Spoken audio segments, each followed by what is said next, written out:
Hi అండి. బాగున్నారా? ఏంటా ఈ రెసిపీ అని చూస్తున్నారా? సో చాలా ఫాస్ట్‌గా అండ్ చాలా టేస్టీగా ఉన్న రెసిపీ అండి.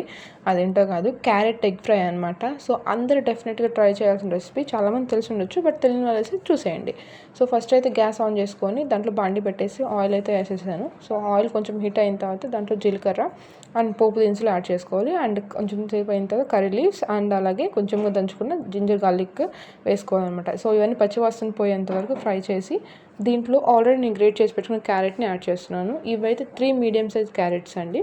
క్యారెట్లో పచ్చివాసన పోయి మనకి 70-80% కుక్ అయ్యే వరకు క్యారెట్ అనేది ఫ్రై చేయాలన్నమాట. సో ఇదైతే చాలా హెల్తీ రెసిపీ కిడ్స్కి అయితే, బికాస్ క్యారెట్లో విటమిన్ ఏ ఉంటుంది అండ్ ఎగ్లో ప్రోటీన్ ఉంటుంది కదా. సో ఇలా ఇవ్వటం వల్ల వాళ్ళకి అన్ని పోషకాలు అయితే మంచిగా అందుతాయి అనమాట. పిల్లలు కూడా చాలా ఇష్టంగా తింటారు కొత్త రెసిపీ అని చెప్పేసి. క్యారెట్ అయితే మనకి ఫ్రై అయిపోయింది. ఇలాగ పక్కకు పెట్టేసి మధ్యలో అయితే మనం ఎగ్ని కొట్టేసుకోవాలి. సో నేనైతే 2 ఎగ్స్ కొట్టానండి. సో 2 ఎగ్స్ వేసిన తర్వాత రుచికి సరిపడే సాల్ట్ వేసాను.